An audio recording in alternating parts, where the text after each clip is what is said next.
Hello and welcome to Friday Live. I am Amanda Farmer. I am your host. I'm here going out to the Your Strata Property Facebook page, also out to LinkedIn, also out to YouTube. I am smiling a bit and giggling a bit because in the last 5 seconds before I press that live button, my dear Louie and Barnaby, my puppies out in the other room, just decided to just get into it, just have a bit of a chat with each other and just put me off my game there with my intro. But I'm here. You're here.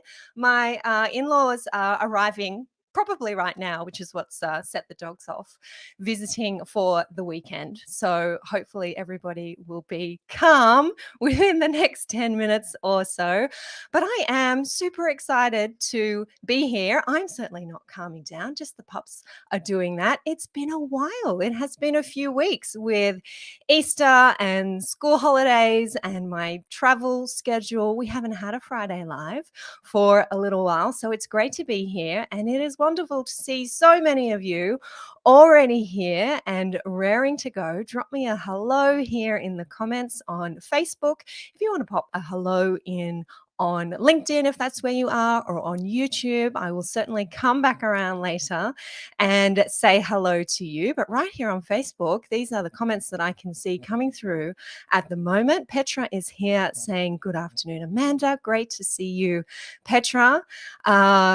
Kashal, I'm sorry. You're going to have to give me some enunciation hints with that one, saying, hi, Amanda. It is good to see you here too. Thank you for joining us. Sue is here saying, hi. How you doing, Sue? And David is here from Neutral Bay. Good to see you, David. You've just reminded me, David, that you've reached out about North Sydney Council and our bylaw template. You are in my inbox. I am going to be getting back to you on that template available for North Sydney Council residents. Thank you very much for being here on Friday Live. Sean McNamara is here. Of course you are. So good to see you, Sean. Might have a special mention for Sean later on in today's show. Neil is here saying hi. Great to see you, Neil. And I am seeing... Hi from hashtag the real Sean, says Sean Birmingham. All right, look, I'm going to leave it for you guys to find out. I am not a mediator. That is not what I do. It is not what I'm being paid to do here today. So I am not getting involved in the fight between the Seans about Sean A, Sean B, Sean 1, Sean 2, or hashtag the real Sean. Leave it up to you. Claire is saying, good afternoon. Great to see you, Claire. Sean is giving a cheers here now. Erin's saying, hello. My gosh, you are all here.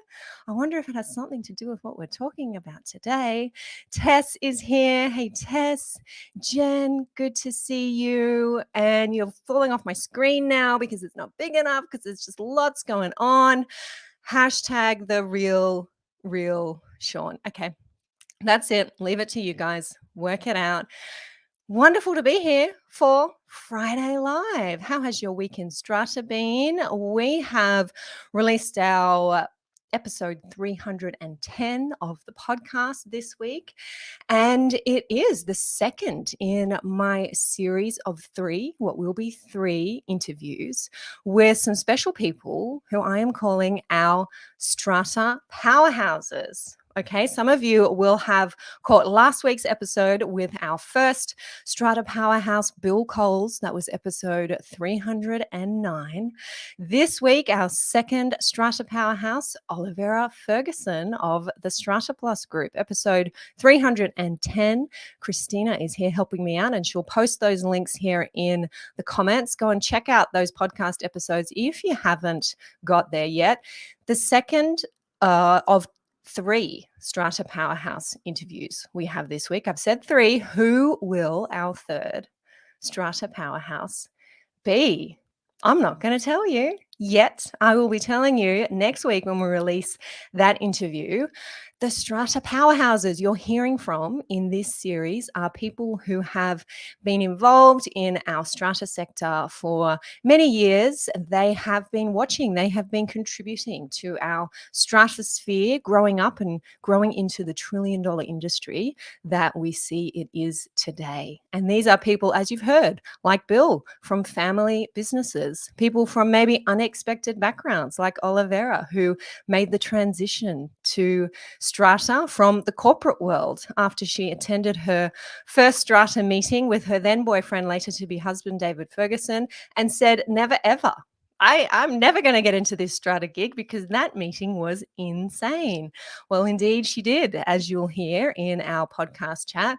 I have asked our Strata powerhouses to share their stories from the beginning, how they have seen Strata evolve over many, many years, for some of them, 40 years of their experience, and what they think might have changed for the better and what their hopes are for the future of Strata.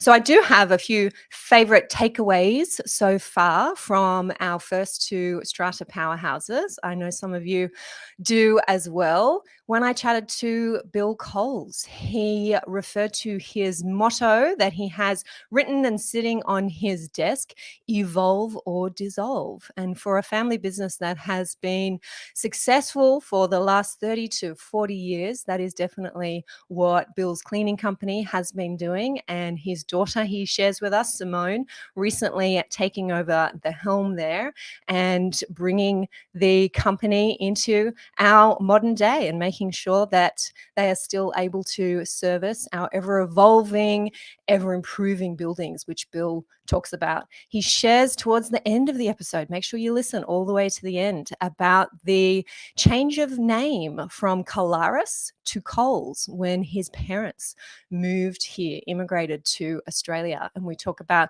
the next generation wanting to respect their family history and make sure that the name Colaris is what's being used moving forward.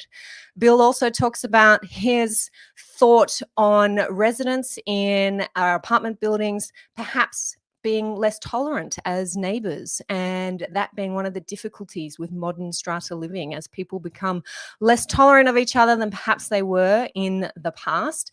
And that's something that really struck a chord with me. And I've mentioned to a few people I've spoken to since then that I really, that resonated with me, Bill's comments about seeing a different culture in our Strata buildings, complaints going directly to the Strata manager as the first port of call instead of neighbors perhaps speaking to each other and being able to sort out problems in the first instance, which people like Bill were seeing happen 20, 30 years ago, not happening so much now. When I chatted to Olivera, this week's interview, episode 310, we talked about the corporate world versus the Strata world and the differences that she saw and still sees between corporate business meetings and Strata meetings, and acknowledging that the difference really is in that emotional investment that people have in their homes, in what is for many people their largest financial investment, and how our Strata meetings sometimes can get a little bit heated, a little bit controversial. Maybe the conflict runs a little higher, a little faster in our Strata meetings than it does in the corporate world because of that emotional investment. But as Olivera and I discuss, that could also be the reason why we as professionals serving the Strata sector enjoy it so much, because it means a lot. It matters. The decisions that are being made that are affecting people in their homes are decisions that have huge impact. And that's what keeps us coming back for more.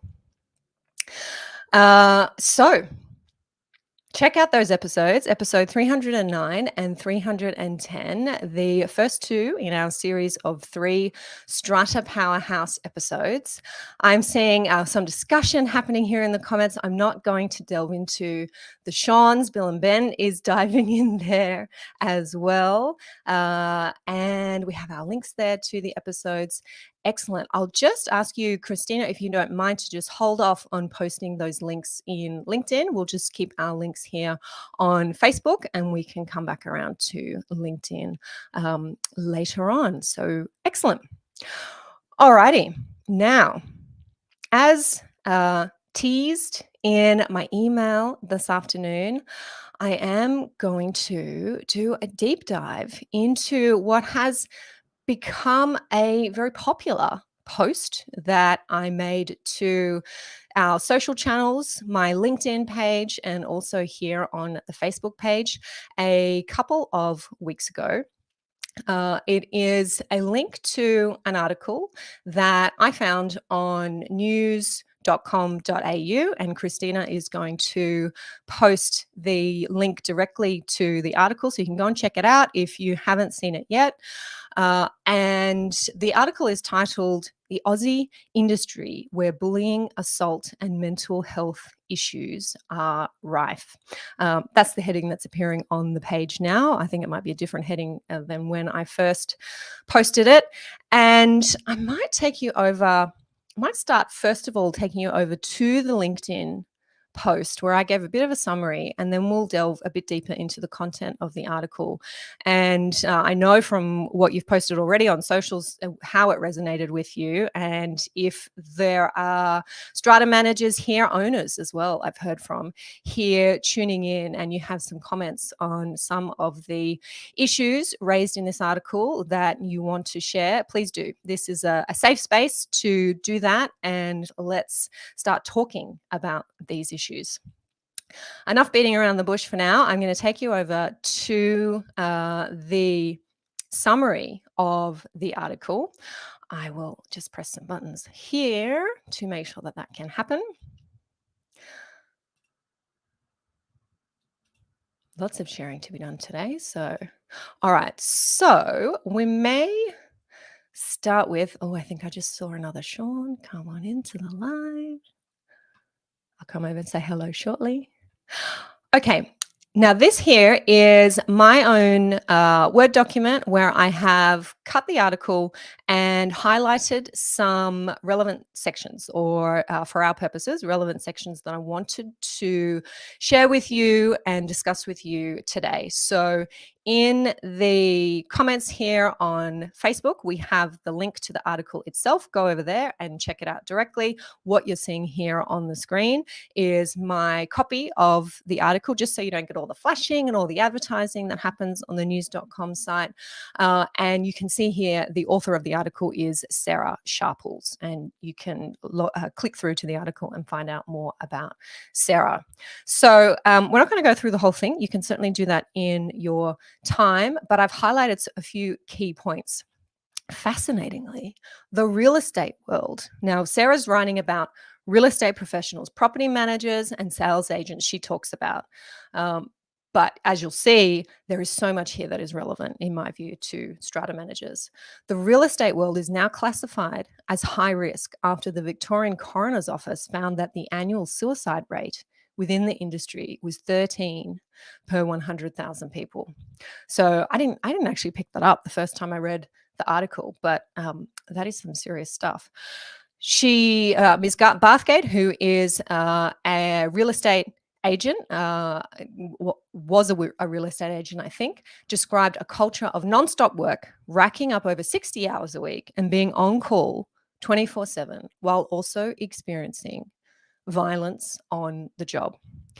You might read 60 hours a week there as a strata manager and think, that's nothing. 60 hours a week, that's a quiet week. Being on call 24/7, I'm not sure how many of our strata managers feel that they're in that position, but it seems to be something quite common for real estate agents, especially sales agents. Now, this agent says, I didn't have any de-escalation training on how to de-escalate a situation where she found that she was in conflict with a tenant who had turned up disputing a rent charge. And I've highlighted this because this concept of escalating communications and de-escalating to avoid conflict, this actually came up in my chat with Olivera in the podcast this week, where she talked about the culture of emails and emails going back and forth constantly and not being able to de-escalate the situation because you're not on the phone actually talking to someone about the real issues. And sometimes you can't understand from an email, from the tone that's being used in an email, exactly what an owner wants, what the problem is, and how you can solve it. And that may be sometimes the reason why situations escalate, because of our modern day use of email. So to see this concept of de-escalation training, there is actually training that can be done to help people in these situations, how to deal with them. I think that's something we need to flag here for our strata managers, for our strata management companies to start thinking about. There's been a report, the Voice of the Property Manager 2021 report released by MRI Software in Feb 22 showed 60% of Australian property managers found dealing with aggressive and abusive owners and tenants as their biggest challenge. Now, these are property managers, not necessarily strata managers, but I wouldn't be surprised if we saw the same survey results if someone were to ask this question of our strata managers. 53% were struggling with mental health, and almost 1 in 4 intended to leave the industry altogether, twice the number that was recorded in a 2018 report. So over a period of 4 years, we're seeing real estate professionals struggle increasingly. And if we look at when this survey or this report was released, Feb 2022, I imagine these surveys were being conducted during the pandemic, during a particularly difficult time for real estate professionals. So it's not surprising to see that large percentage increase.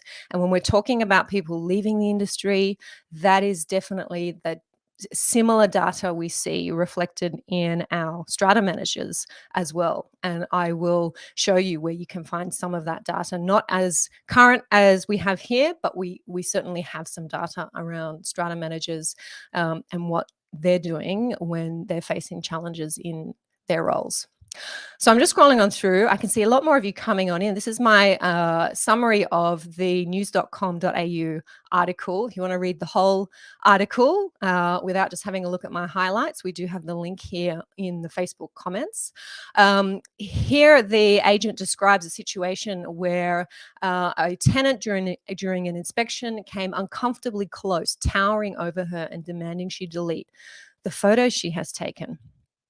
I am sure there are many of you, many strata managers out there who have been in situations, especially female strata managers, been in situations where you have felt physically intimidated by others. I've been in meetings like that in my capacity as a lawyer, where there have been attempts at physical intimidation. I have been the lawyer instructed by the client to go out to a property and take photos so that I understand what's going on at the building. And I have had residents come out and attempt to threaten, to intimidate, to stop me from taking those photos. As I said to somebody just the other night at an event I was at, I have probably an unusually high threshold for conflict. Being in the profession that I'm in, conflict is something that is par for the course. So it takes a little bit more to intimidate me. But when you are a property manager, when you are a strata manager, this is definitely not the kind of thing you would have felt, I imagine, you are signing up for. So to have physical intimidation, no doubt, is something that makes the job incredibly difficult. I'm just seeing some comments come through here. Layla is here saying residents even experienced this as well. And Layla's just followed that up with a clarification from residents. So residents from other residents. And I can tell you absolutely, Layla, I have messages in my inbox, especially after the email this afternoon, saying, Amanda, we're sympathetic to what strata managers undoubtedly go through. But we've also got problems inside our own communities when it comes to toxic cultures. So I definitely acknowledge that. Zlata saying the same thing, normal threats and intimidation in strata. Even assaults and crimes are made up against owners. So the fact that this behavior is being normalized is a real problem. Just heading back to this summary and the highlighted sections of the article that I've pulled out here, this agent is saying, I realized I did not have a time in the day to get everything done that needed to be done. And that's when things started to unravel for the first time.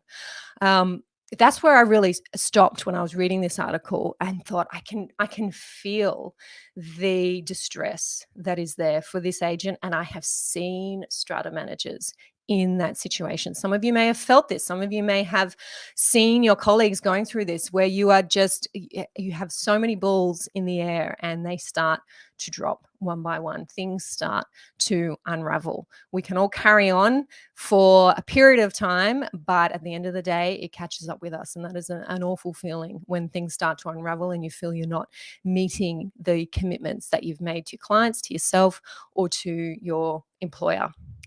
Uh, Recent research, I'm not sure what that is. Recent research found that 65% of real estate professionals suffer from poor mental health. That's according to Domain. And this is the quote that I pulled out and posted at the top of the link to the article when I posted it a couple of weeks ago.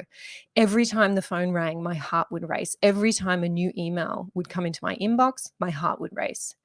I would feel a sense of dread as I wasn't quite sure what catastrophe I was going to have to deal with or whether I was going to cop an earful of abuse or something going wrong at the property.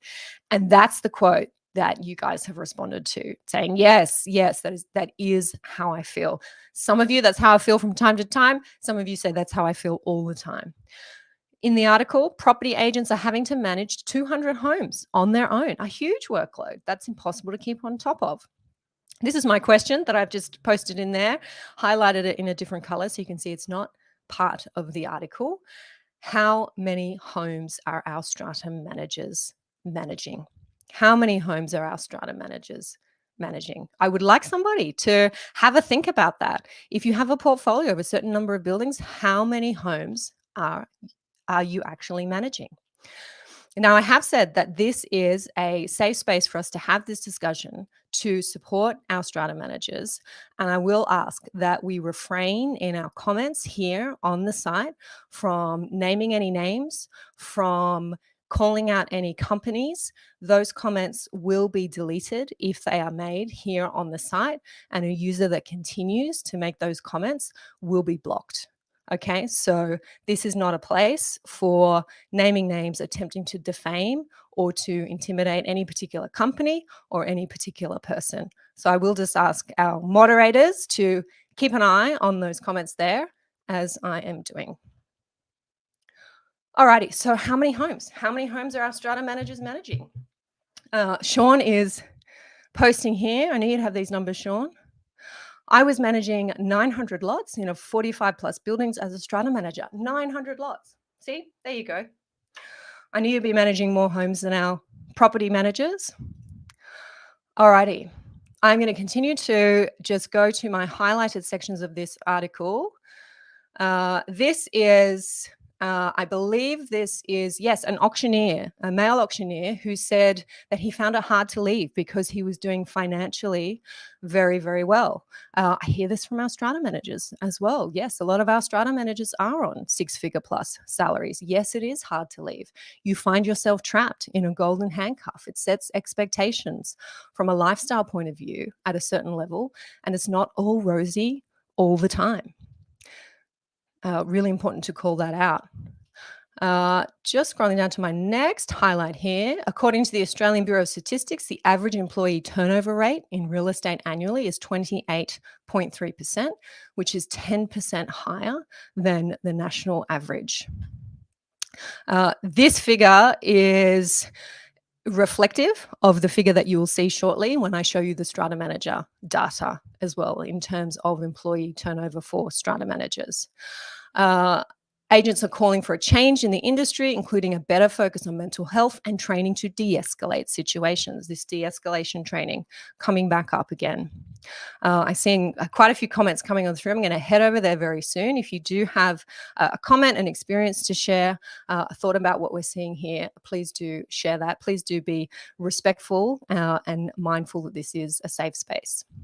The fees that they're charging clients haven't changed to allow them to increase their service standards. I feel as though I've been talking about this for a long time. Strata managers don't charge enough, I think. And we've got many owners here tuning in.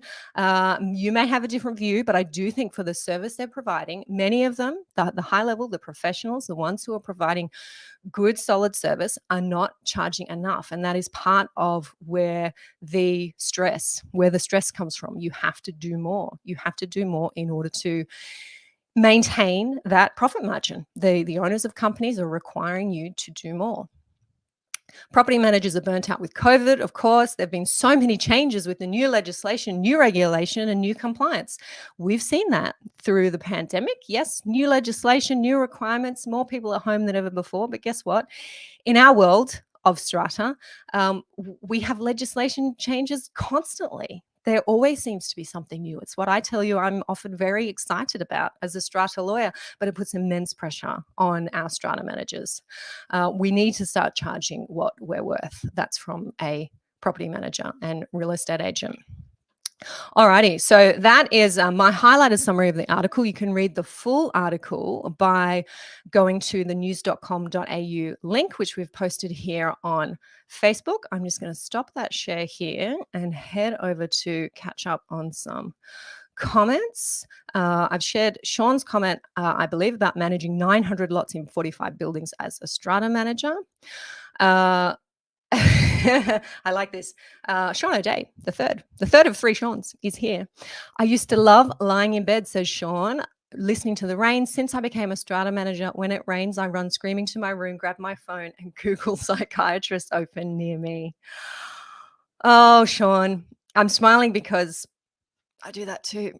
I feel the same when I hear it raining and think, I wonder how many of my clients are suffering in this weather or are going to continue to suffer.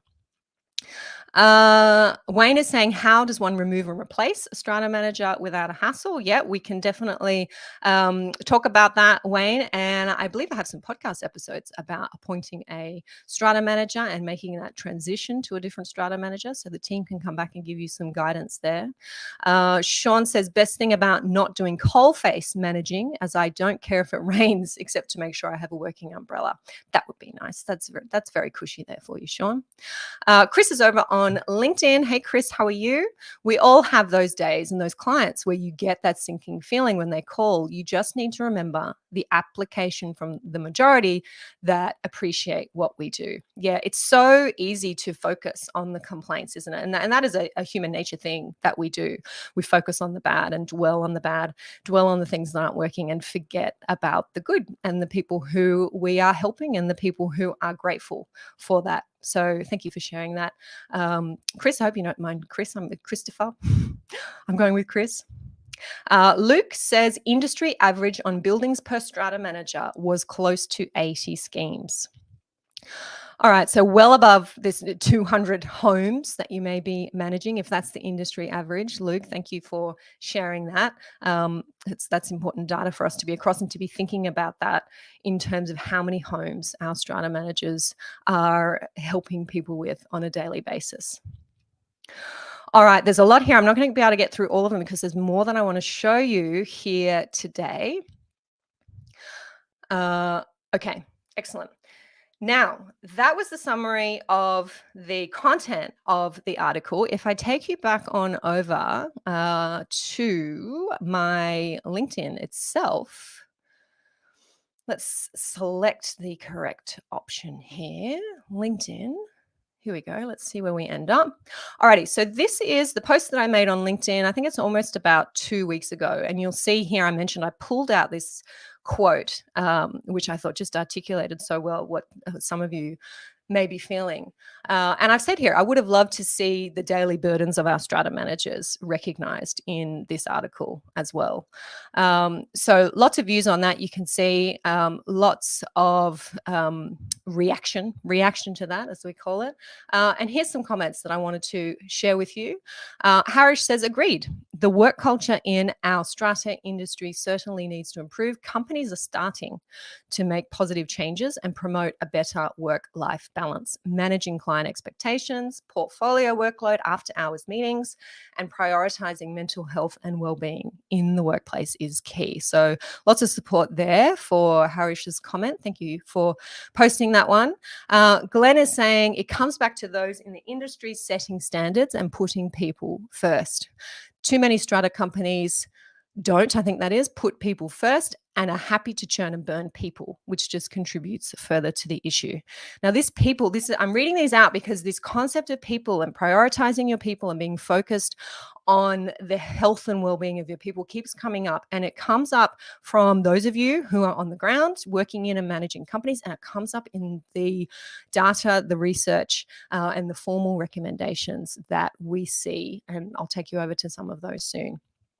I thought this was an interesting comment from Way, I think it is. How about those who are trapped in toxic five-figure jobs as opposed to six-figure jobs? I don't think people resonate with those who make more and complain that they're not treated as well when treatment is worse for those earning a lower income. And there's the example there of some YouTube influencers complaining about their lot in life. So, look, I think strata managers are relatively well paid. I think compared to perhaps other professionals and maybe even other real estate professionals. However, I do come back to if you work that out on an hourly rate and how many hours you guys are actually putting in, you might find that the hourly rate ain't that great when you're looking at nighttime meetings and additional work that you're carrying over the weekend as well. And we have seen that concept of the golden handcuffs as well, mentioned in the article from that auctioneer who said the salary was great, but it trapped me. It trapped me in that role because of the commitments that I then had. As well as these public comments on LinkedIn, I did receive a number of private messages. So these were emails that came to my inbox and also private messages on Facebook. And I will protect those identities of those who have communicated with me, but I know that you did want me to share your experiences as well. And in sharing, we find common ground, we find support, we find others who say, yes, that's happened to me as well. Yes, I'm concerned about that as well. And we can continue the conversation and identifying the challenges so that we can then find the solutions. So one of the emails that I received was from a manager who had said that she was scrolling Google and had found a local page that called for recommendations for strata managers. And she was left feeling ill because there were comments on that page. I imagine it was a Facebook group or something like that. And the comments were saying things like, they're all useless. Good luck. I don't think any good strata managers exist. They're all hopeless. And she said she was left feeling grateful that nothing negative was said about her. And she was madly scrolling to see if her name was mentioned or if her company's name was mentioned. But she said if that there were specific comments made about strata managers, things like she's so lazy, I can't stand her. And you can't help but think that these people who have had bad experiences, what they perceive to be bad experiences with their strata manager, are perhaps on the receiving end of news that the strata manager has had to deliver about what's going on in their community, and it's not actually the strata manager's fault or failing or because of anything that they've done or haven't done. It's just the nature of that particular building or the nature of strata living, where bylaws have to be enforced, for example, or there's been a works application that's been rejected. The strata manager is then the one who's left getting the blame for that. So this message that I received has said we really need to bring some more awareness to what our job entails, and it's not us making the decisions that owners may then feel unhappy with. Another message that I received was from a strata manager who said, after reading this article, I could relate. Strata companies are charging too low management fees, and they are then relying on Schedule B far too much. Okay, so strata managers here will understand what it is that Schedule B means. These are your additional fees. So you might have your agreed services fee or your fixed fee for management. That's what owners pay attention to on the front page of the agency agreement. And then there are additional fees for additional services. And this is in the attachment, the annexure to the agency agreement, often referred to as Schedule B fees, because that's the schedule that I don't think it's even in the current version of the Property Agents Act, but an old version of the Property and Stock Agents Act. That's where we get the name Schedule B from. Those are the additional fees. And this person who was contacting me through this private message was saying, we get the clients in with the low management fee, and then we're pushed as strata managers to charge these Schedule B fees to make sure that the profit margins remain as the business owner wants them to be. How can managers offer quality service, says this person, when they're swamped with busy portfolios, there's new buildings, there's new committee members, and they all have expectations placed on the strata manager? I just feel, said this manager, I just feel that I'm set up to fail. I'm tired of apologizing to my portfolio for being too busy. And I feel like my employer is just selling them a dream that I just can't fulfill for them. There are short agreement terms, which might be good for the client, but that means that clients are then bouncing around between different strata management companies instead of trying to build a relationship with their current strata manager. And clients move on thinking that the next strata manager will fix all of their problems. And that is not always the case.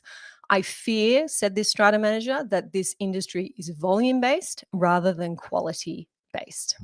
Okay, so words shared with me, not wanting to this person was not wanting to identify themselves, but I think when I say these things, there will be a number of you out there, whether as owners or as strata managers, who say, yeah, I think that is the way a lot of these businesses are set up. And it is something that it means we are not delivering quality service to clients, and it means that we are burning out our strata managers. I'm seeing Sean say, here. Yep. And Layla's saying, I have seen this happen time and time again. I'm not sure if that's about switching the strata managers, Layla, or the additional fees that are being charged by way of surprise to then coming as a surprise, sorry, I should say, to clients. Sean, thank you very much. Sean's telling me Schedule B is the schedule in the SCA contracts. Okay, so the standard form SCA contracts call this Schedule B. There you go. Thank you very much, Sean, for reminding me of that. Okay, just scrolling back up. Okay, great. Layla's saying all of the above. Got it. Alrighty, now I received an email this afternoon after sending out the invitation to today's chat. This email is from an owner. So I do want to make sure we share the owner experience as well. I actually got a couple of emails from owners. One of the owners said what a number of you here today are saying, which is it is not just a strata manager professional problem. This is a problem that we have inside our own communities where we feel bullied, perhaps by committee members, by other residents. Absolutely, I acknowledge that. You are not here the only one saying that. That's in my inbox too. But this particular message is from a chairperson and a lot owner. His name is Bruce. He's given me permission to share that. And after reading my email where I invited everyone to today's chat and spoke about this article, Bruce said, in my view, Amanda, you've hit the nail on the head in identifying the strata industry as one where toxicity of working environment, poor business practices, and antediluvian management attitudes are rife. Bruce, I had to Google it. I had to go and look up what antediluvian meant. And apparently it means ridiculously old-fashioned. Ridiculously old-fashioned was the Google definition that I liked. I love that word. I'm going to use it. Antediluvian management attitudes, says Bruce. These are rife in our strata industry. Bruce says, I suspect there are some very well-run strata companies out there, but equally suspect that those are in the minority. Speaking from his observations as chair of his building for over a decade and his dealings with one strata management company that they have employed, that his building's employed in that time, there is a churn and burn of seemingly competent, dedicated strata managers or their assistants or their support staff. And he, as an owner, is concerned about that. And he says if it's concerning from an external observer, it should be turning lights red in those who are owning or running strata companies. They are wasting their investment of money and time recruiting and training people only to have them leave after short periods. And that is just one of the red lights. Bruce says that his observations are usually echoed by those who are in his circle of committee members and also those who live in other strata buildings who he communicates with sometimes. He says equally concerning has been the apparent need for managers to work at ludicrous hours if their only way of keeping up requires regularly dealing with work at 6 p.m. on a Saturday or 11 p.m. on a Sunday, then something is awry, not to mention unsustainable. And I'm just reminded that I received an email from a strata manager at 9 a.m. on Easter Sunday. Okay? Haven't yet connected with that manager, which I will do to work out why that was happening, but that shocked me. Bruce says that he's seeing this from good strata managers, not the strugglers or the stragglers, manic multitasking. And he says he observes the clattering of the keyboard from the Strata manager when on the phone, gaps in conversation when obviously their attention is split, is hardly a wonderful advertisement for an industry that elevated itself to professional last year. Issues like work-life balance, stress, anxiety, and the manifold mental health quality of life issues that flow from those in the strata industry need full and frank discussion and active addressing. And Bruce says, good on you for pushing the issue. Thank you for sharing those thoughts so eloquently, Bruce, and for giving me permission to share those here. I think that's a very good summary of the key issues that are affecting our sector. I do want to say at this point, if anybody is listening, whether you're a strata manager, whether you're an owner, and you feel that you are suffering and you need support, you need to talk to somebody, you don't have to go it alone. Do reach out to the appropriate avenues for help. Lifeline is phone number 13 11 14 or lifeline.org.au. You'll see that today I have Amanda Farmer, strata lawyer, written under my image here. I don't usually put strata lawyer, but I do want to make sure that anybody dropping in knows that I'm not a strata manager, and I'm also not a qualified medical professional. So these are my opinions brought to you from what I've seen in the space, what I've been reading in articles, what I've been seeing in the data. And I think it's time to start having these discussions with a view to finding some solutions. Just heading back to some of the comments here, talking about Schedule B fees. That's really hit a nerve here, perhaps. Luke is saying, much like a lawyer providing a retainer and then being asked to do another 10 different pieces of work. Yes, very good point there, Luke. You have your agreed services for the agreed fee and then additional services. What I think I'm seeing is owners not understanding, not realizing what's included as an agreed service and what is then an additional service and an additional fee. And how do you get paid? He says, how do you get paid for doing the additional work? I suppose if strata managers are finding that the additional work is actually becoming the regular work, then it might be that that has to become incorporated as part of the agreed fees if it's something that's constantly happening. I know from looking at the financials in my own community, in my own building, comparing the last 3 years with the same strata manager, consistently our agency agreement, for example, pulling a figure out of the air, for example, the agreed services are quoted at $10,000 and we pay $20,000 to the strata manager each year. And that additional 10K comes through additional services, but it's consistent. It's consistent. So it could be that that strata manager could say it costs 20 grand. My services cost 20 grand. Lawyers are certainly moving towards that model where we talk about fixed fees and we have to give accurate estimates of our total legal costs. That's in legislation that binds us. So that may be the direction that our strata management agency agreements and quotes may be heading. Yes, Sean is saying antediluvian actually means pre-flood. It does. Yeah, it does. That the direct translation, yes, is pre-flood or a biblical term, I think, Sean. But I think used in this context as yes, ridiculously old-fashioned, olden days. Okay. All right, Wayne, I'm just going to call out Wayne. It has been interesting listening to it, be it a one-way bias talk. Your interest has been towards strata managers, very little, if any, discussion about owners. If strata managers can't handle being one, then get that out simple. You are a paid promoter of strata managers. Enjoyed your talk. Take care. Oh, interesting comment. Thank you, Wayne. I'm not sure that Wayne knows me very well, but I actually don't do work for owners corporations. I do work for owners. So I'm certainly not a paid promoter of strata managers. Thank you for joining in, Wayne. And if anybody has any concerns or any misapprehensions as to my motives for delivering today's talk, it's certainly not to get work from strata managers. I don't receive work from strata managers and I don't do work for owners corporations these days because my workload, unfortunately, is too heavy. So lot owner work is where my interest is. Thank you for sharing your thoughts there, Wayne.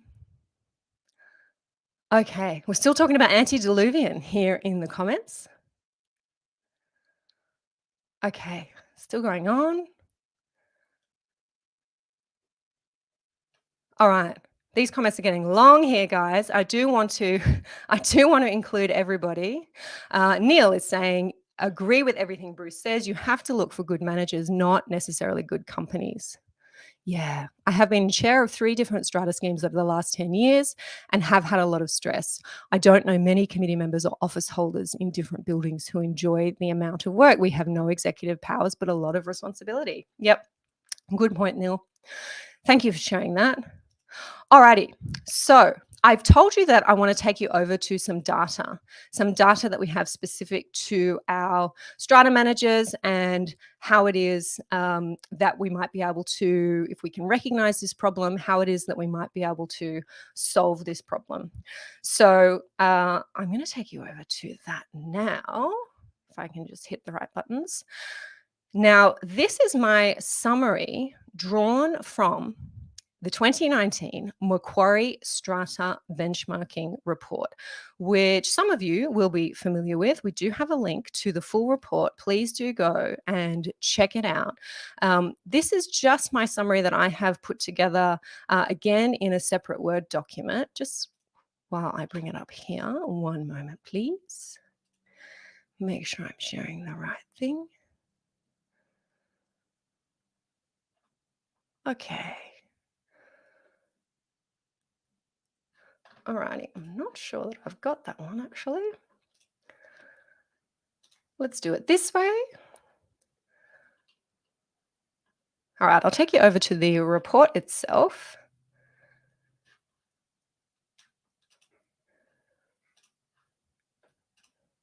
Okay, if you have not looked at this report, and I know many in the sector would have back when it came out in 2019, please do go and have a look. This is where a lot of the data comes from that actually backs up what you've read in that article about real estate professionals. We see the same thing in our strata managers. I'm just going to make this a bit bigger for you. This is where we see, I'm on page 25 of the report here. Christina has a link in the comments here for you. Engagement, what drives staff turnover, and identifying that employee turnover is a significant issue here for our strata management companies. And what I found interesting in this report is that it was highlighted in 2019 that this was a problem. Staff turnover, staff retention was a problem for strata management companies. And this was before the pandemic. This was before the pandemic. It was predicted that the high staff turnover was going to cause problems for strata management companies. And now I think we see in 2022, with the pandemic, this problem having been exacerbated significantly. So what was predicted there in 2019 has come out to play. And those companies that have paid attention to this issue are the ones that have ended up and are going to continue to end up thriving. But I do think it is the minority of companies that have been able to do that. And we do see many companies now scrambling to make sure they can start addressing these needs of their people, to make sure that they continue to have high productivity and good performance. So there is a section here in this report I want to get down to. I think I've missed it actually. I'll go back up as to what it is that employees are looking for. Yes, remuneration and pay is listed as a top concern, but interestingly, opportunities for development and promotion is another of the top 5 concerns, and company culture. These are reasons why they might leave their current employer and also reasons why they might eventually leave the industry. Having surveyed, Macquarie Bank having surveyed a number of strata managers, has come up with here reasons why employees are leaving and what it is that they're looking for. And what I found really interesting here, 45% of strata managers surveyed are looking for a positive, supportive company culture. Positive, supportive company culture. So that is the key concern. And I think post-pandemic, remember this report is pre-pandemic, post-pandemic, that is even more important to employees to make sure that they have that positive, supportive culture. Now, this, I'll just stop sharing that because I do have a summary of the findings here in this report and the recommendations for what it is that will help high-performing companies continue to achieve in the strata management space. I haven't got my hand on the screen that I wanted to share for you today where that's on there, so I'm just going to read it out for you from the notes that I have here. Strata managers that are not just surviving, but thriving are strata managers who want to increase their level of knowledge and their expertise. They are strata managers who get satisfaction from being able to solve their increasingly difficult problems for their clients. They have the resources that they need to do their job well. They have support through access to information and guidance from colleagues and qualified professionals. They know where to go to get help. They're working in companies that invest in information technology, in automating what should be automated, leaving the strata manager to focus on client service and on raising their profile to that of trusted professional advisor. And they work in companies that are collaborative and have a supportive culture, and they're empowered to solve problems and to make informed decisions. So that was my summary that I formed from reading the data in the 2019 Macquarie Bank Strata benchmarking report, that these are the employees that high-performing companies need to attract, to retain, and to develop as well, because someone may not come in the door feeling like they are in that headspace and in that space, but be able to immerse themselves in a strong company culture to then become that employee.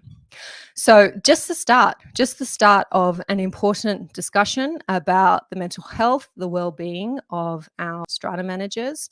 Having posted that article 2 weeks ago and received such an overwhelming rush of comment, of hands up saying me too, yes, I do experience that, +1, this is describing my situation. I do feel a moral responsibility to use this platform to continue that discussion, to seek further thoughts on how we might be able to solve this problem, what we're not doing, what we can continue to do in our strata sector to be able to help people who are suffering, and make sure that we can share our knowledge and share our experience, and bring our concerns to those who are in the position to effect change. I appreciate that not everybody has a platform and not everybody has a voice to speak about these issues, and not everybody has the ability to influence decision making for the better. So if I can play my role in doing that, then that is absolutely what I'm going to do for a cause that is important, and when people's health, mental health, well-being is on the line.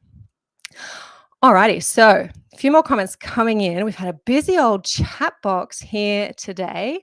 I'm going to head back to a few of those. Daryl is saying, I think there is middle ground. Owners need to be prepared to come to their strata managers to make the experience more pleasant. Yep, fair point there, Daryl. Paul is saying, I have been in strata 27 apartments for 12 years, have been a chair for 7 years. We had a strata manager that barely responded. Got another strata manager who we've been with for 8 years. Not the cheapest. I like that, Paul. Not the cheapest, but very responsive and level-headed, terrific operator. If he wasn't there, I wouldn't be either. Love that. We don't hear that often enough. We don't hear that often enough, Paul. Thank you for sharing that. Okay. Now, speaking of high-performing, top-performing companies, I did have the honor and the privilege of being a special guest at an event on Wednesday during the day and also into the evening. This was an event put together by a high-performing strata management company as defined in the Macquarie Strata benchmarking report. Not my term, but one that is bestowed on those who are high-performing. This was the first Team Day, it was called, the first team day that this company has been able to have in person for the past couple of years. And they were able to get their team together from 6 different branch offices across New South Wales. And there were some people I know in the room who hadn't actually ever met each other in person, had only ever met over Zoom and Teams meetings, and were meeting each other in person, which was great. Now, I was invited as a special guest to meet the team and to be interviewed. Be interviewed, not me doing the interviewing, me be interviewed on stage by one of the company's managing directors.